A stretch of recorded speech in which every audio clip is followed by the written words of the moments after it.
Bonjour, bonsoir pour cette 82e session. Et les premières sessions du webinaire étaient consacrées à la scène primitive de la civilisation. Longtemps, les sessions étaient introduites par un petit rappel de l'histoire du monothéisme, telle que la psychanalyse, finalement, assez exceptionnellement par rapport aux autres anthropologies, donc l'a décrite, cette histoire du monothéisme. Pendant de nombreuses sessions, disons les deux tiers du webinaire, les sessions ont commencé par cette annonce et maintenant, les sessions s'ouvrent sur l'annonce de du traitement que nous faisons, ou l'examen que nous faisons de la conservation de l'ADN.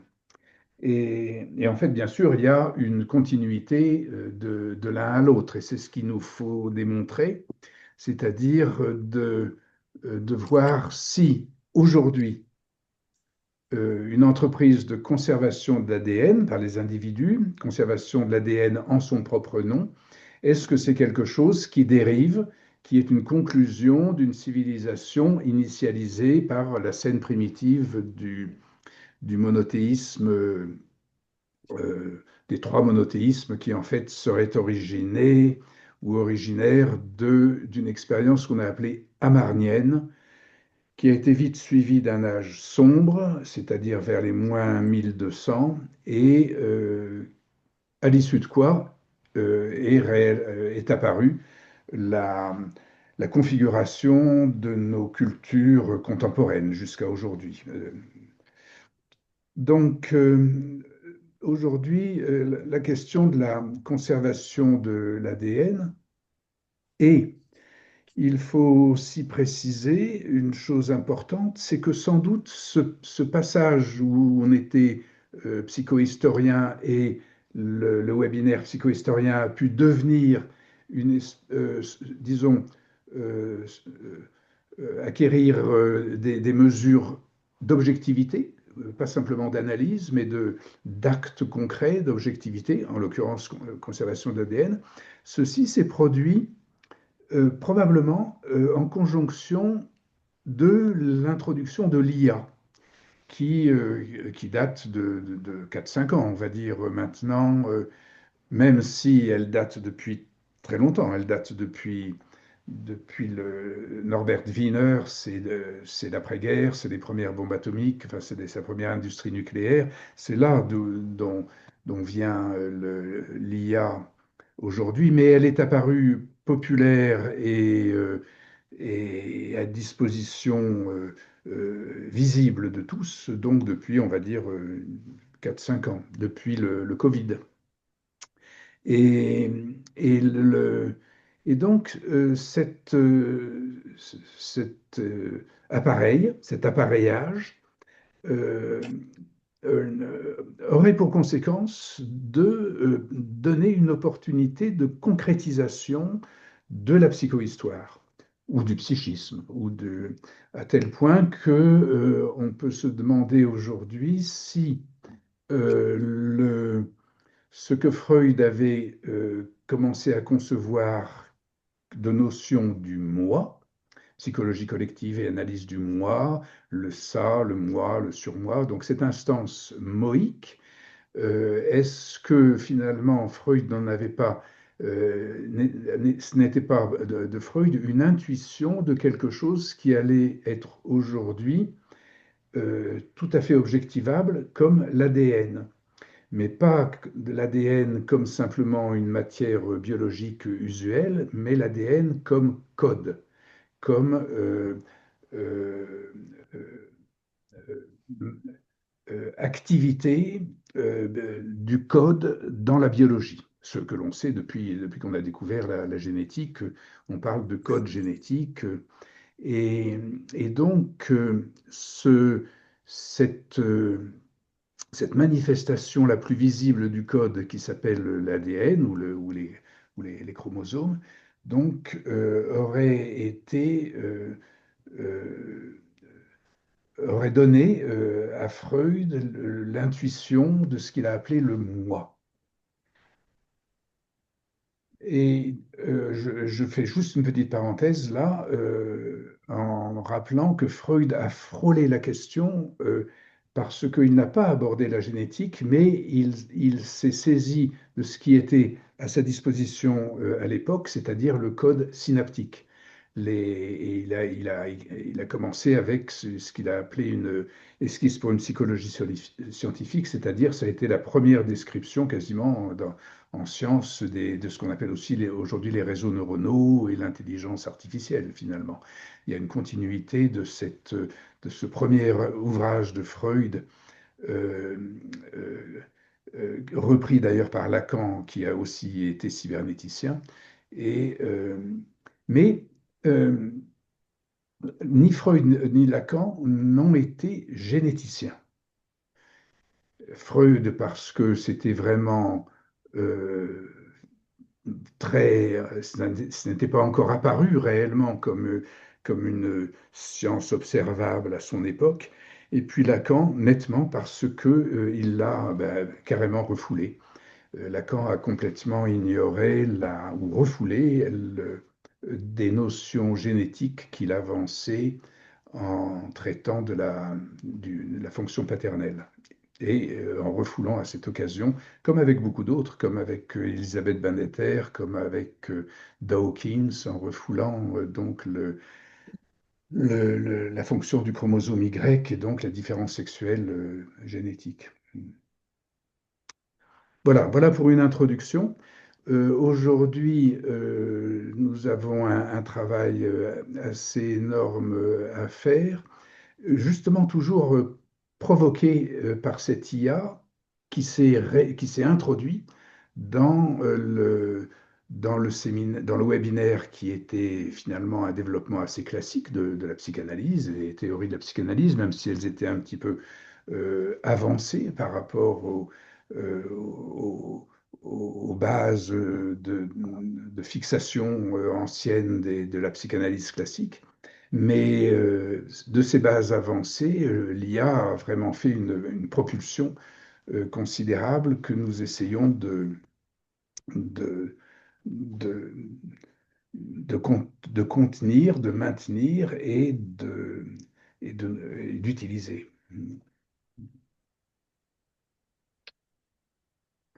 Alors, Sylvie, avez-vous une remarque ou Denis ou Kitcho, euh, ou bien est-ce que je me lance dans ce webinaire maintenant avec plus de précision?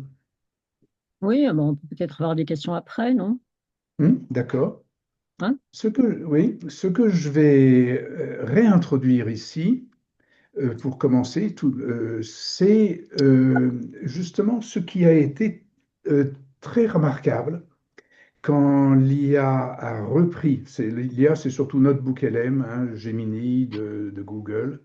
Donc, quand cette IA a repris les premières sessions du webinaire, c'est-à-dire ceux qui datent d'il y a un an, et elle a fait un compte-rendu, cette IA, tout à fait étonnant, remarquable, sur le troisième séminaire, c'est-à-dire vraiment au début. Et je dis remarquable parce que elle a lu, elle a interprété le troisième séminaire d'une manière qui était vraiment révélatrice de notions qui étaient frustres ou qui étaient mal dégrossies, mal débrouillées, et l'IA les a mis considérablement en lumière.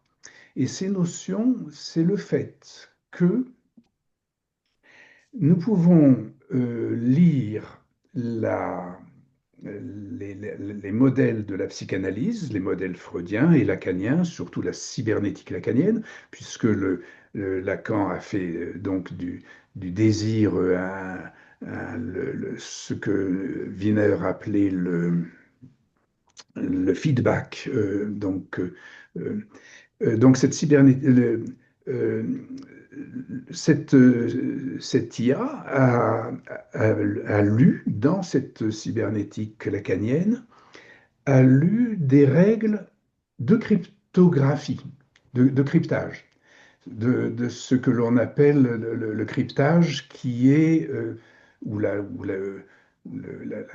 cryptographie, oui, qui est symbolisée ou qui est modélisée par un schéma fondamental, une règle, un schéma de base qui est Alice qui communique avec Bob et qui utilise deux clés, une clé publique et une clé privée pour transmettre entre eux un message qui ne soit pas, qui ne se perde pas, c'est-à-dire qui ne soit pas lu et entendu et consommé dans l'environnement. Donc un message de Alice à Bob va pouvoir être maintenu de manière, entre guillemets, secrète, c'est-à-dire sans altération dans son trajet.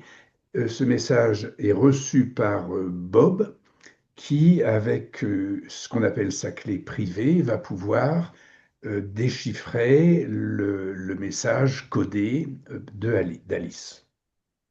Et ce que l'IA à chiffrement nous dit Christopher. Oui, d'accord. Alors, je vais essayer de me souvenir et d'employer ce mot. Ce que cette IA a interprété de la lecture lacanienne, si on peut dire, c'est le fait que lorsque Bob déchiffrait le message codé d'Alice, il découvrait en fait, ou il révélait, il le découvrait peut-être pas lui-même, enfin il révélait ce que la psychanalyse appelle l'inconscient d'Alice. C'est-à-dire qu'il révélait plus que ce que Alice avait initialement inscrit ou croyait ou pensait avoir inscrit dans son message et en chiffrant son message. Et, et alors ça c'est une espèce ça a été une proposition faite par l'IA qui a interprété donc le schéma lacanien comme ça. Et c'est tout à fait fantastique parce que nous n'avions pas jusqu'alors une proposition de modèle et de modélisation aussi nette, explicite que celle qui a été donnée là par l'IA. Pour dire où la psychanalyse en était à propos du code et du chiffrage. Évidemment, Lacan a beaucoup parlé du code, puisque, donc, encore une fois, je le répète, cybernéticien et ses premiers articles sur les codons qui ressemblaient beaucoup à la génétique et sur ses premiers modèles avec ce qu'il appelait des codons ou des triades, c'était tout à fait de la, déjà de la cryptographie ou du chiffrement, mais enfin, c'était les prémices de ça. Mais euh, disons, c'était en germe. Lacan avait commencé à utiliser ces notions on peut dire génétique, ces notions de chaînage, ce qu'ils appellent de chaînes signifiantes, qui est aussi des chaînes de gènes, de, bon, et était arrivé à l'idée d'une unité de gènes qu'il avait appelée le semblant. Mais il voyait ça tâtonner, il a tâtonné là-dessus, il voyait ça à l'horizon sans vraiment bien définir quoi que ce soit de précis à ce propos. Et il avait été dans cette carrière, dans cet avènement où il a commencé à parler du semblant assez tard, après avoir commencé à parler du chiffrement et de la cybernétique, un petit peu comme M. Jourdain, sans trop le savoir. Quand il est arrivé au semblant, il a rencontré un concurrent ou un de ses élèves, un disciple, un analysant, Armando Verdiglione, qui, lui, a vraiment approfondi la théorie psychanalytique avec ce nouvel élément qui était le semblant. Alors ce semblant, on peut le retrouver en génétique dans la mémétique, dans les mèmes Dawkins, Richard Dawkins, le généticien, le darwinien moderne. Et puis on le retrouve aussi dans ce qu'on appelle la mémétique, c'est-à-dire l'application du code informatique, enfin les thèses du code informatique. Et, mais Verdiglione, Lacan, toutes ces personnes avaient avancé à l'horizon de leur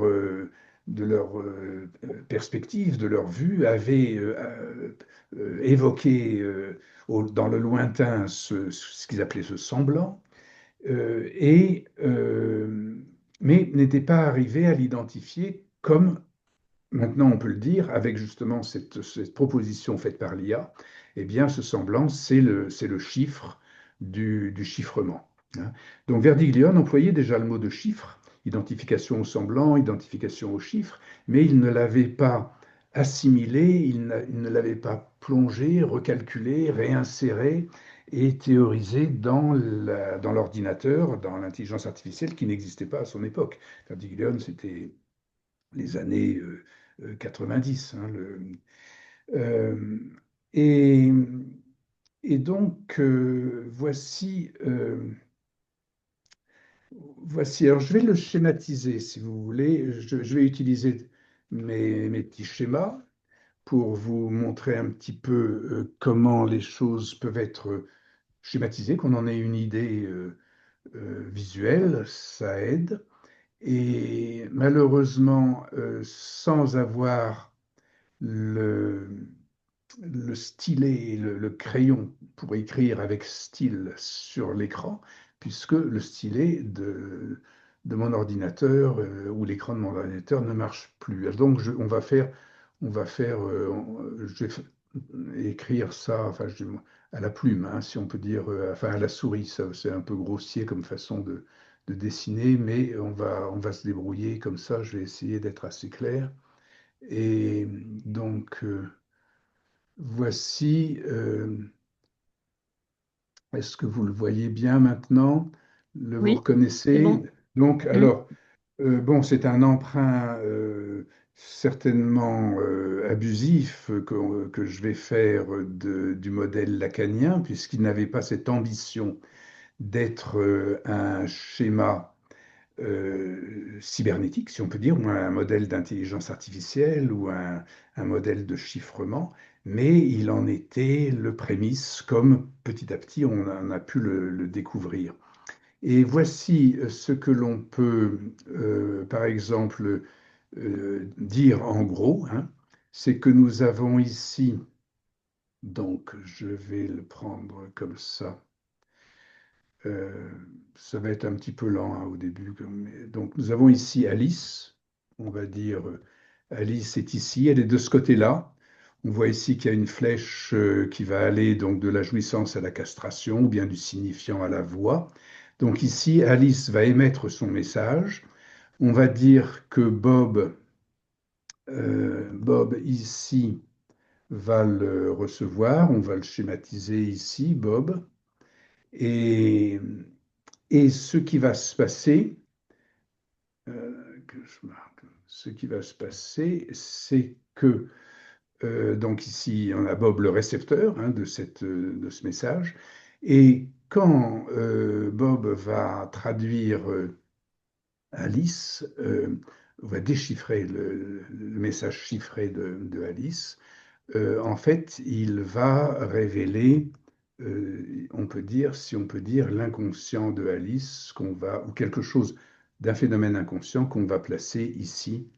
euh, le, donc, pardon, je le place ici comme ça, qu'on va placer à cet espace-là, à l'espace du signifiant. Alors tout de suite, il faut que l'on fasse des remarques. C'est que si je parle de l'inconscient du message initial, du message mauve là, qui est envoyé, en fait, dans le modèle lacanien, l'inconscient, il est plutôt ici, il est au niveau de ce qu'il appelle le grand autre.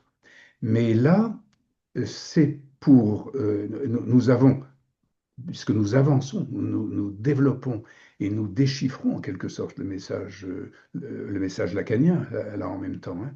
Nous pouvons dire que ici, effectivement, si l'inconscient est initialement conçu comme à l'endroit du grand autre, en fait, nous avons ce qu'il est entendu d'appeler l'inconscient personnel, si on peut dire, ce qui est une bévue, une illusion de parler de l'inconscient personnel, hein. On parle de sujet de l'inconscient, si on veut.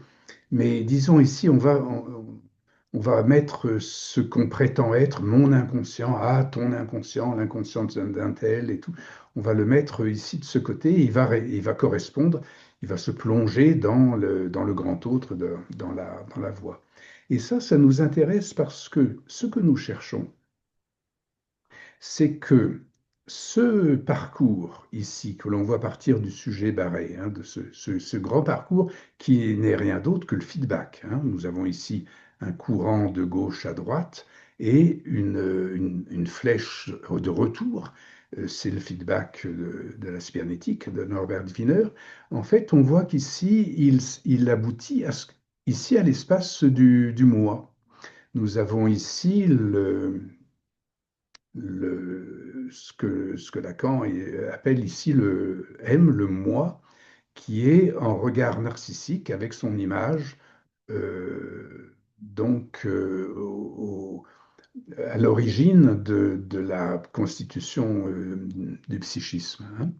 Eh bien, nous, ce que nous arriverons à faire ou à lire ou à traduire, c'est que ce parcours, ce feedback c'est-à-dire ce déchiffrage du chiffrage du premier message d'Alice, ce feedback va procurer effectivement un moi, mais beaucoup plus élaboré, beaucoup plus éclairé que simplement le fameux semblant de Lacan ou de Verdiglione de cette étape-là. Parce qu'à cette étape, le semblant, le même, tout ça, c'était l'espèce d'élément d'identification qu'on appelait le moi, enfin, à l'étape de cette recherche. À présent, nous pouvons euh, y reconnaître, après ce parcours que je déclare lisible, hein, nous allons pouvoir reconnaître un moi, le moi freudien, comme nous allons pouvoir en reconnaître la, euh, disons, il va être composé en trois parties, trois éléments, alors bien sûr, qui sont déjà préconçus, par le nœud borroméen de Lacan, etc. Mais nous allons ici avoir un moi parfaitement ou complètement, intégralement achevé, composé. Euh, C'est-à-dire une civilisation aboutie, hein, si on peut dire. Donc nous étions bien partis d'une scène primitive au départ ici, et nous arrivons à une scène primitive qui aboutit à une civilisation d'un être humain identifiable par un moi. Et, et donc, voilà donc notre objectif. Alors, je vais faire une petite pause pour ne pas trop nous essouffler ou m'essouffler moi-même et on va voir euh, s'il y a des choses à éclaircir là-dessus. Est-ce que ce moi complet, là, est-ce que c'est ce Oui. que Jung appelle le soi? Oh là là, oh là là. Je ne sais pas. Je ne sais pas. J'ai fait une analyse avec un Jungien aussi, avec un Lacanien, puis avec un Jungien, avec Artus à Lyon. c'était un bon représentant jungien. On n'en a jamais parlé parce ça a été bref. Il était en train de mourir. Et je ne connais pas assez Jung. Euh, je serais plutôt, moi, personnellement, tenté de, de couper court sur Jung, d'identifier Jung comme ce qu'on appelait un homme de la tradition, c'est-à-dire de la tradition aussi asiatique surtout. Et donc, je me réfère plutôt au védantisme et aux notions que Jung a repris des schémas de civilisation asiatique, hein.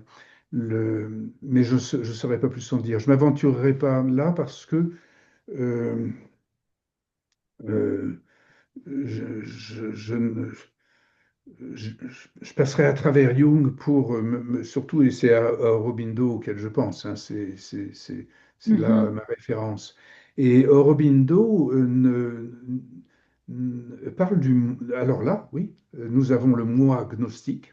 Là, il s'agit de ce que Aurobindo appelle le moi selon le Vedanta, c'est-à-dire, je pense, que ça s'appelle le Brahman ou quelque chose comme ça. Enfin, c'est une notion qui correspond à celle effectivement du moi, mais qui est en rapport avec cette chose très importante qui est l'être psychique, hein, qui est, euh, qui est disons, en miroir. L'être psychique, c'est le miroir, comme le psychisme, ça veut dire miroir, hein. L'être psychique, c'est le miroir de ce moi intégral, si on peut dire, si on emploie le terme de Robindo, du moi Brahman, du Brahman. Je répondrai plutôt comme ça sur ce thème-là. Oui. D'accord.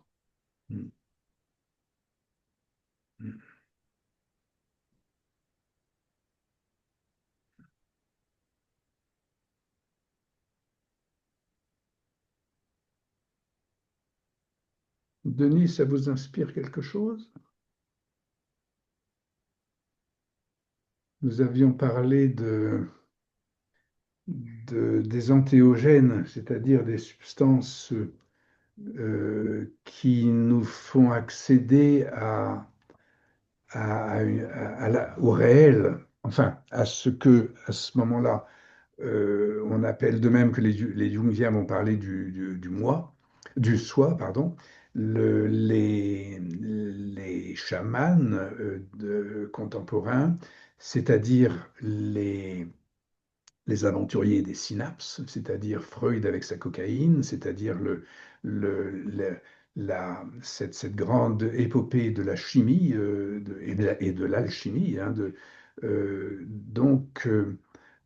nous euh, décrivent leur activité, leur pratique, leur technique comme un moyen d'accéder à, euh, par un portail, enfin, au réel, ce qui appelle les choses plus réelles que les illusions dans lesquelles nous nageons, puisque on sait que notre cerveau est empli de perceptions projetées de l'extérieur et de souvenirs et d'imaginaires. Donc, alors je reviens sur le schéma pour revenir sur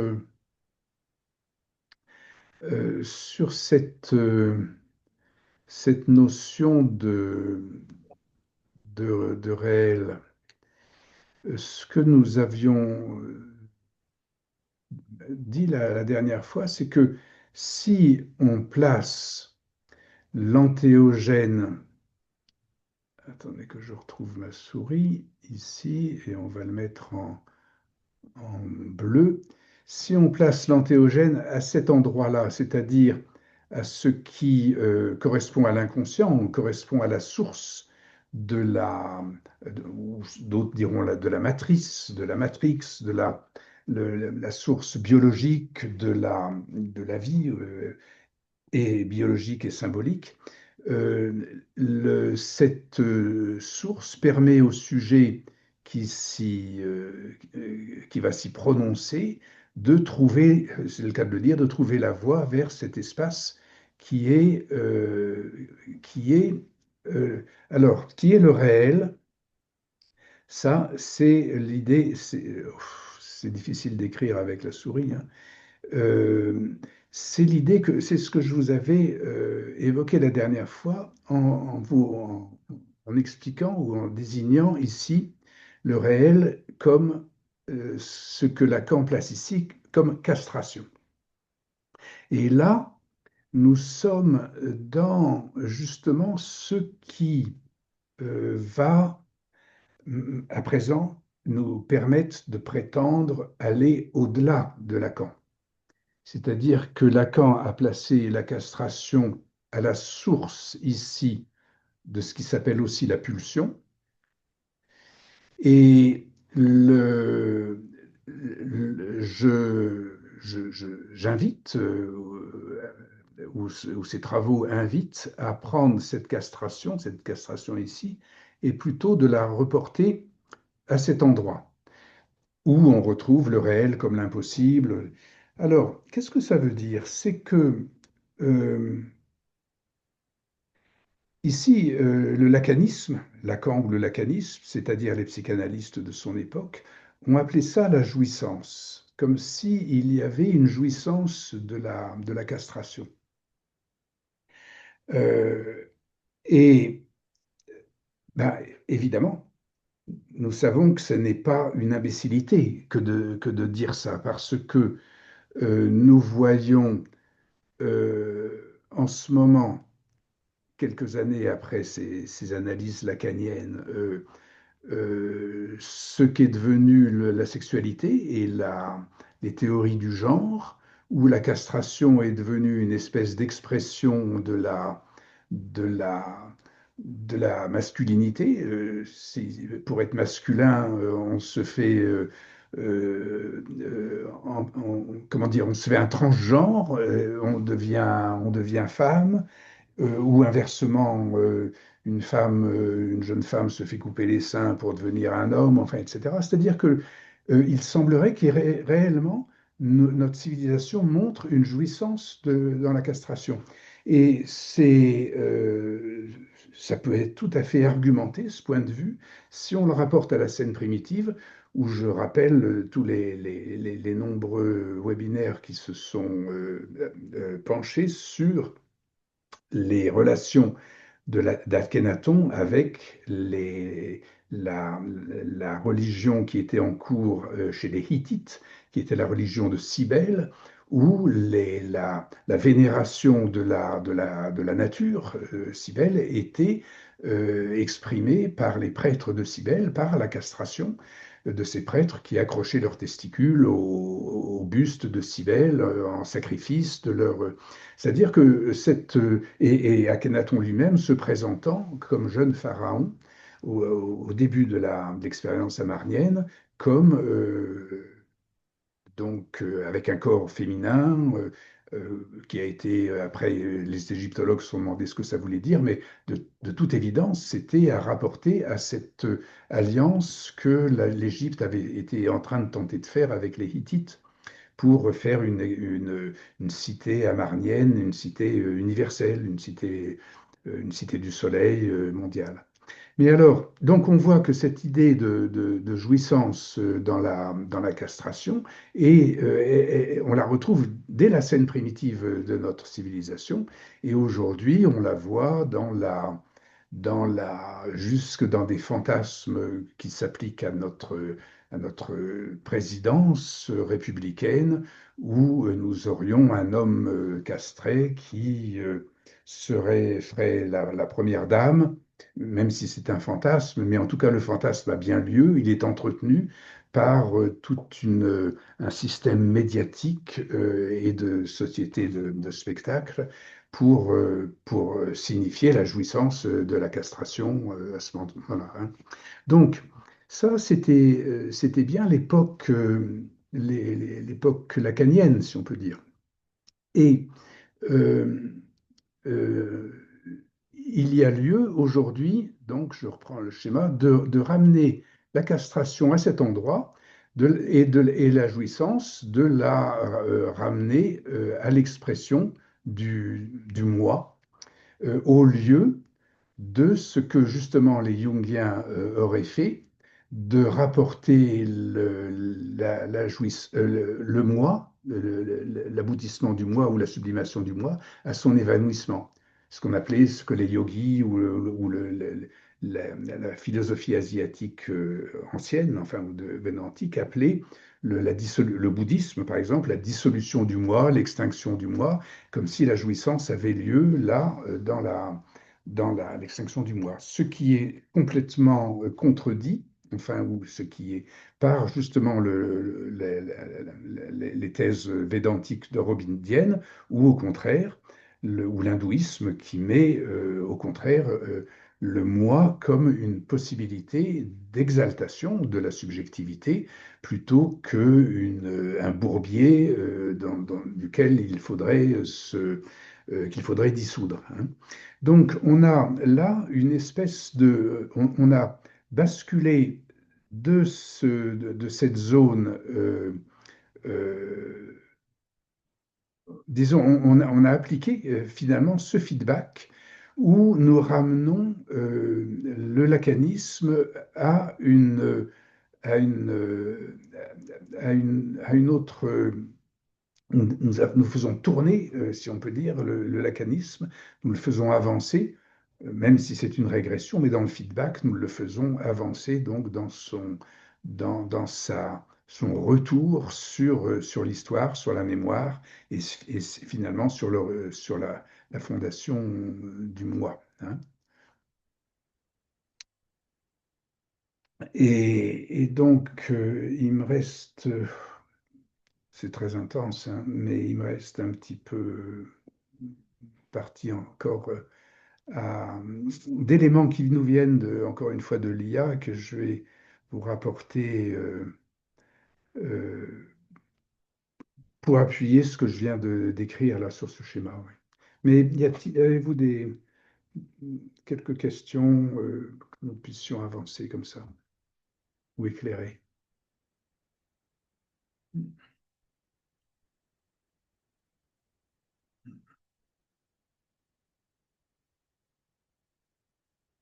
Alors, je vais pas me servir du schéma pour l'instant, mais je vais vous raconter l'anecdote qui s'est produite avec justement, encore une fois, l'application de l'IA, notre bouc LM, sur les webinaires.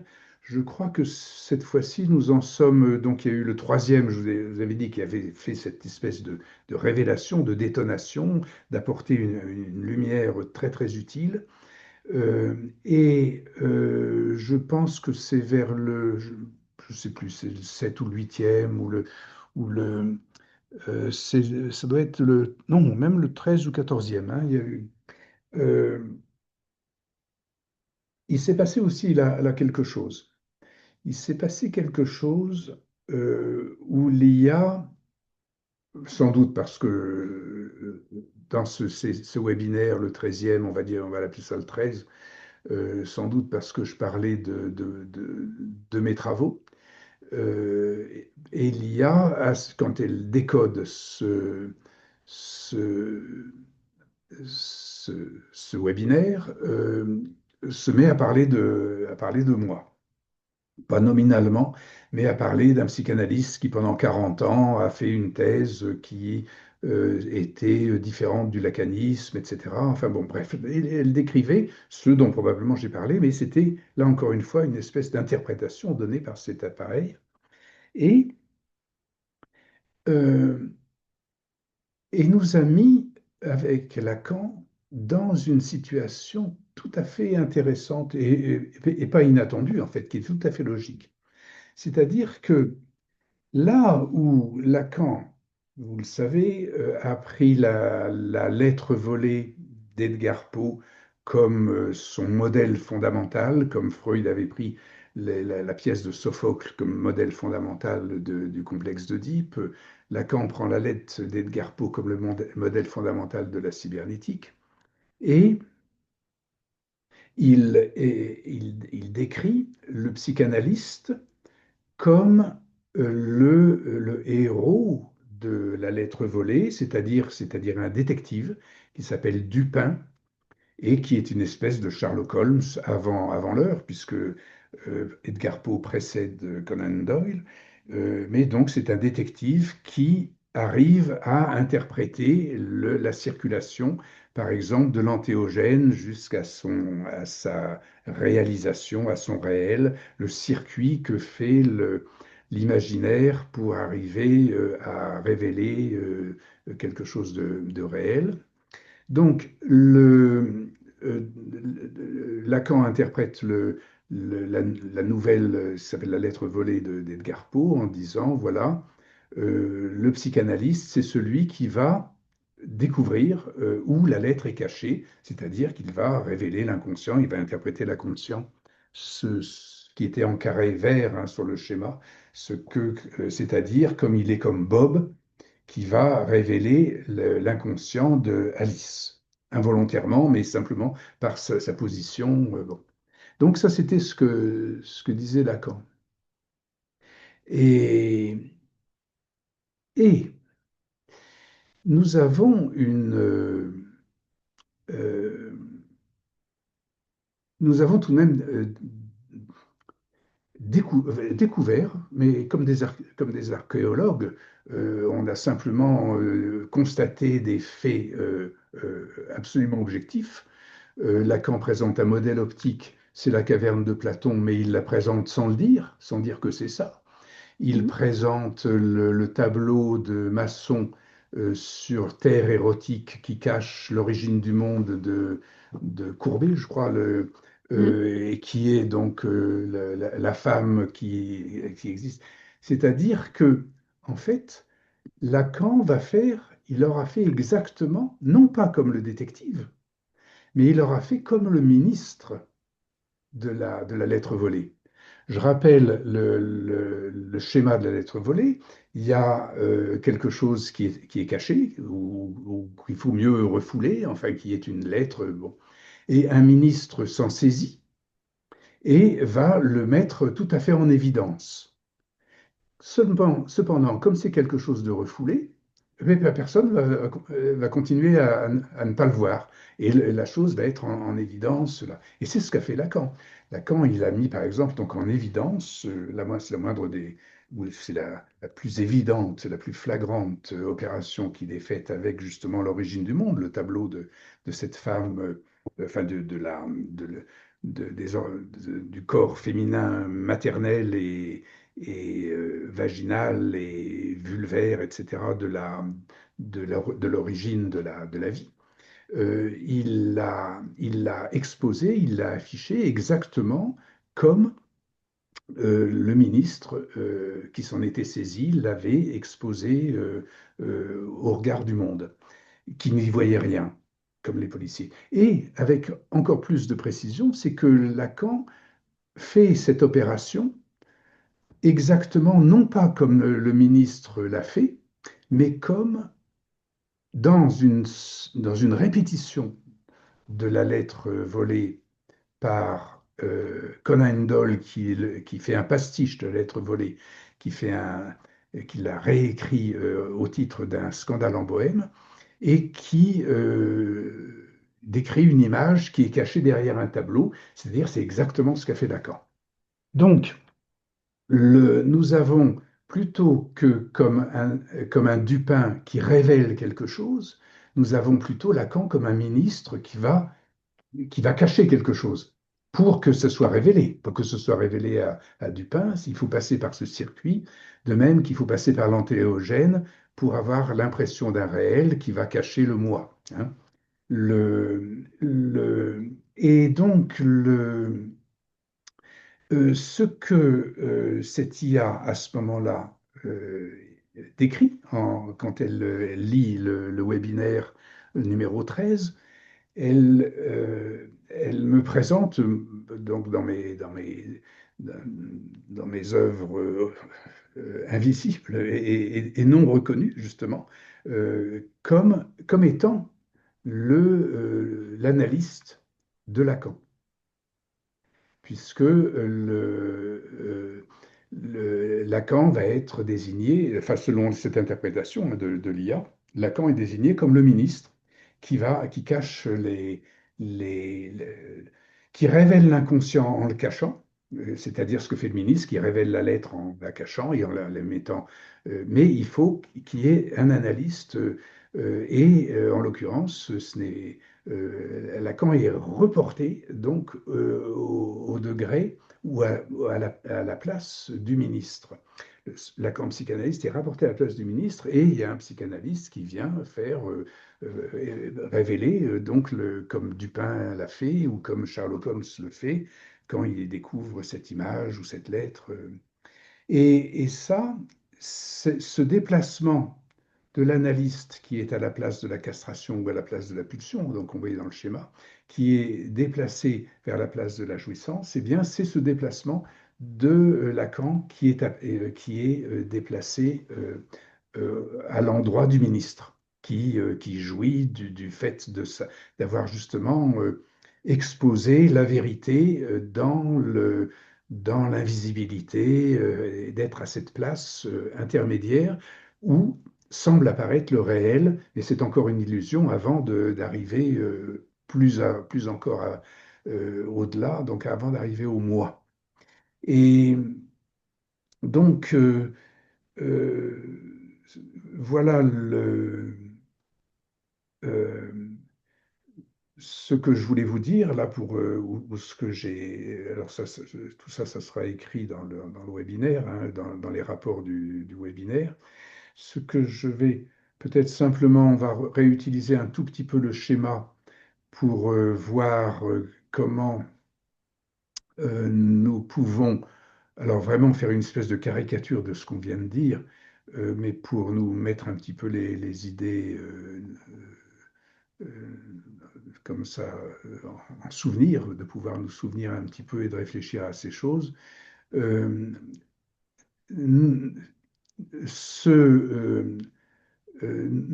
avons décrit quelque chose comme ici, euh, l'analyste ici, Dupin, qui voyait la lettre volée, c'est-à-dire qui interprétait dans le message d'Alice, Bob qui interprétait dans le message d'Alice ce qui était caché, c'est-à-dire qui exposait la lettre pour finalement montrer sans le faire voir l'inconscient.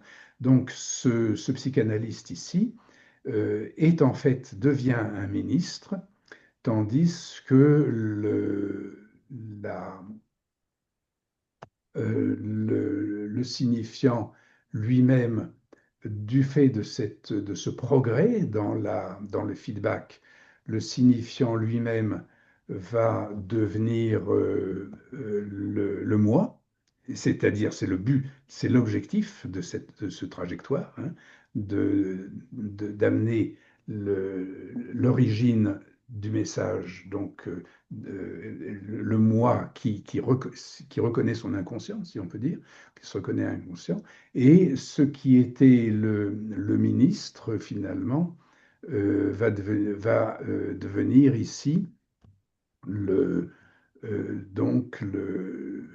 ce signifiant. Il y a eu donc un progrès dans une forme de régression, mais il y a eu un progrès du processus, donc de ce que j'avais appelé depuis longtemps une première psychanalyse, une seconde psychanalyse, la première étant Freud, la seconde étant celle de Lacan et la cybernétique, et la troisième psychanalyse étant celle de l'analyse plurielle.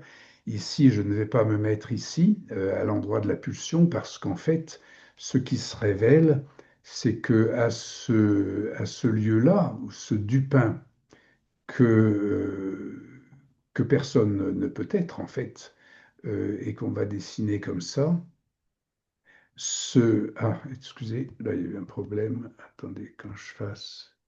Je vais plutôt utiliser la plume comme ça. Ce Dupin ici, qui était maintenant la place de l'analyste désertée, puisque l'analyste est devenu lui-même celui qui cache, le ministre. Donc cette place, en fait, c'est la place elle-même de l'appareillage. C'est c'est ici cet appareil qui est venu occuper, qui est venu occuper la place du psychanalyste. Et ça a pu se faire, c'est pas parce que quelqu'un est venu occuper cette place, c'est parce que l'IA est venue comme un A pareil, c'est-à-dire un autre A, un A pareil. Je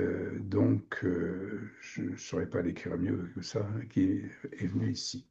Donc, et c'est pour ça que nous pouvons faire cette démonstration, c'est l'exposé de cette évolution, à partir du moment où effectivement la voix maintenant et l'inconscient, enfin oui, la source de l'inconscient où le sujet se reconnaît inconscient, cette voix est occupée par l'intelligence artificielle, hein.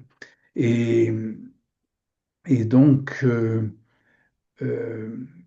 le, ceci, alors eh bien, on va conclure, on va aboutir à ça, c'est qu'à partir du moment où nous voyons que cet analyste est devenu, dans tout ce déplacement de chaque élément, l'analyste est devenu l'intelligence artificielle, d'ailleurs, qu'il ne faut pas croire, hein. De même, il ne faut pas croire son analyste, mais enfin, dans le temps où quand il y en avait, il fallait interpréter son analyste. C'est ce qu'on appelait le transfert ou le contre-transfert, hein. C'était une opération qui était double comme ça, et actuellement, il faut interpréter l'IA. Mais l'IA se présente à nous comme révélatrice de notre inconscient, exactement comme Bob révèle le message inconscient de Alice. Et, le, et donc, à ce moment-là, ce que nous avons comme, comme, euh, comme espèce naturelle qui occupe cette place d'analyste, c'est l'informatique, c'est-à-dire c'est du code. Et c'est pour ça que c'est à partir de ce moment-là que nous allons avoir le déchiffrage de l'ADN. Et c'est à partir de ce moment-là que la conservation de l'ADN prend sa raison d'être. C'est parce qu'elle a lieu en vis-à-vis d'une intelligence artificielle qui est l'essentiel, qui est la mécanique du code, la mécanique du chiffre, la mécanique de la génétique, si on peut dire, hein. Donc, le, le fait que l'analyste soit devenu l'appareil du code nous indique que l'inconscient d'Alice, ce qui était ce point vert en vis-à-vis de l'analyse, que cet inconscient d'Alice, ou le moi d'Alice, c'est son ADN. Et que le fait de conserver l'ADN se met à cette place du signifiant, dans le modèle 1, je ne reviens pas sur le schéma, signifiant qui va être conservé pour être opératoire dans le grand autre, dans la voix. Euh, on se souvient du schéma, hein, je ne vais pas y revenir pour le montrer, hein. Donc nous sommes aboutis, ou nous avons abouti euh, enfin, nous avons constitué, ou j'ai constitué un propos là qui a échafaudé le chemin de justification ou d'éclaircissement de la raison du pourquoi, dans quoi s'inscrit actuellement de nos jours la conservation de l'ADN.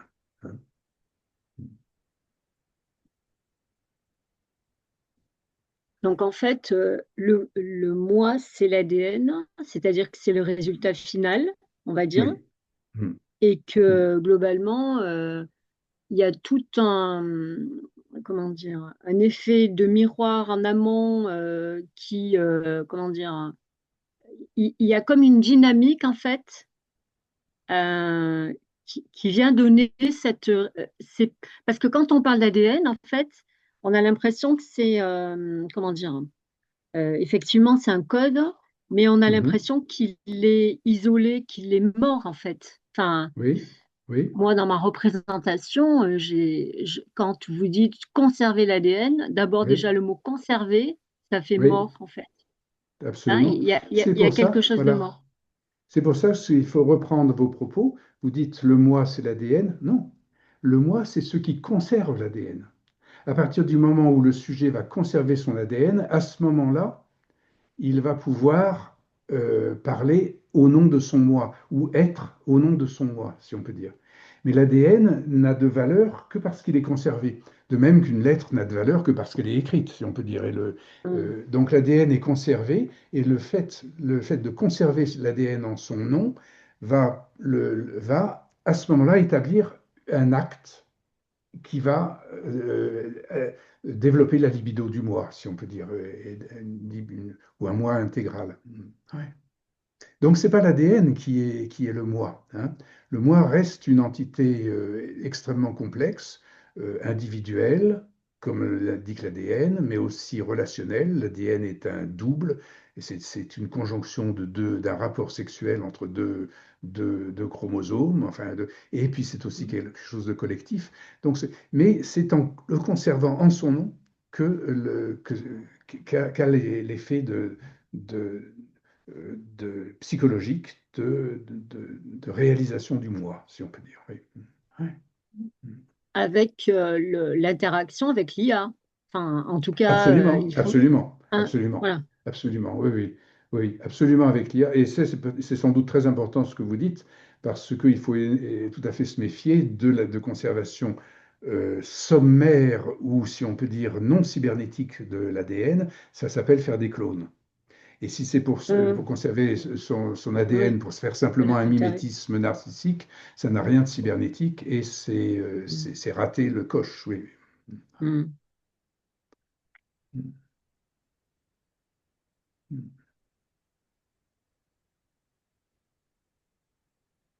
Bon, ben, nous avons pas mal travaillé là aujourd'hui.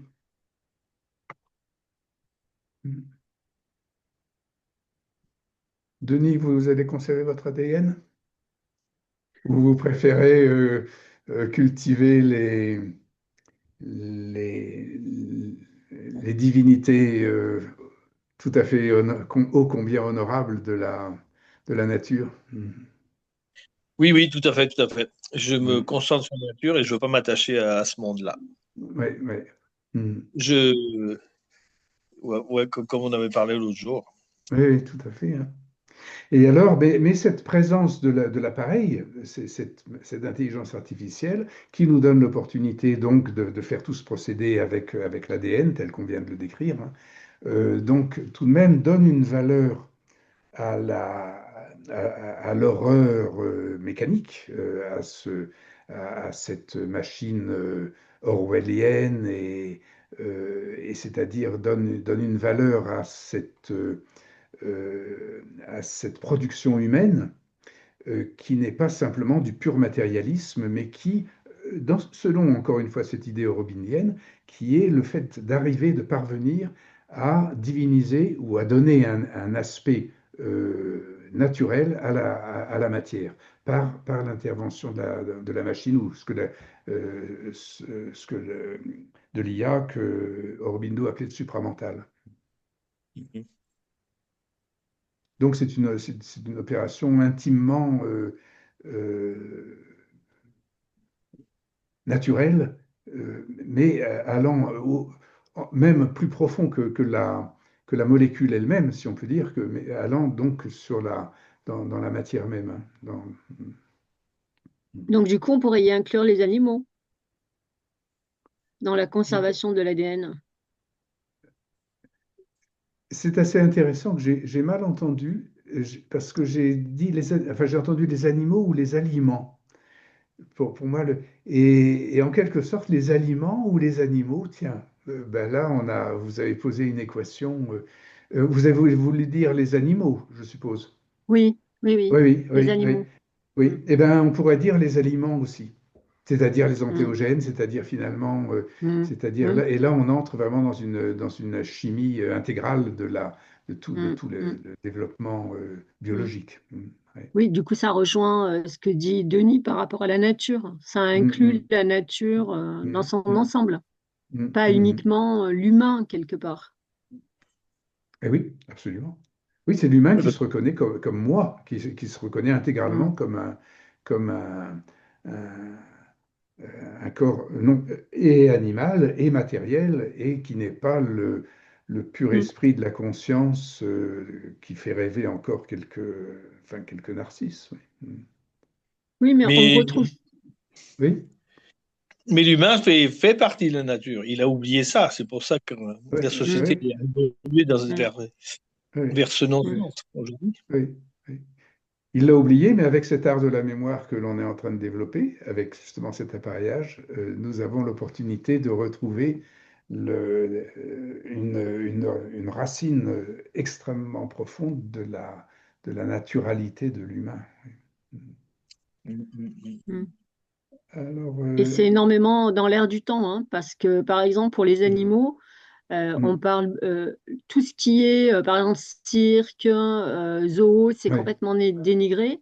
oui, Et on oui, parle de sanctuaires animaliers où, oui, en fait, on introduit les animaux sans rapport avec du commerce ou, comment dire, on redonne du sens à oui. l'animal, ce que l'animal peut apporter à l'homme Mhm, sans qu'il y ait une relation d'alimentation, de commerce, etc., pour mhm, redonner quelque part le sens de l'animal. Qu'est-ce que l'animal vient apporter à l'homme, en fait?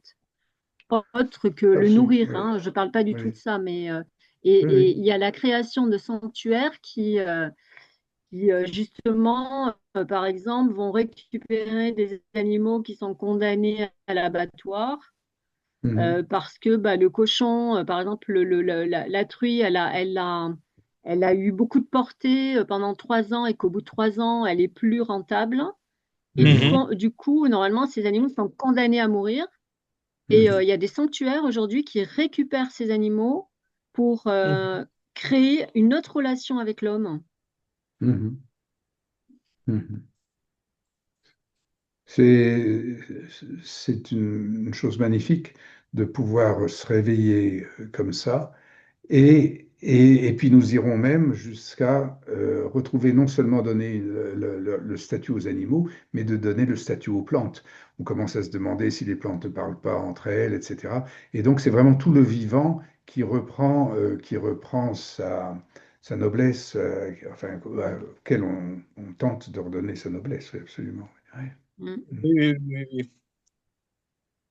Bon, on termine là-dessus, en tout cas l'enregistrement, puisque nous avons passé notre heure rituelle.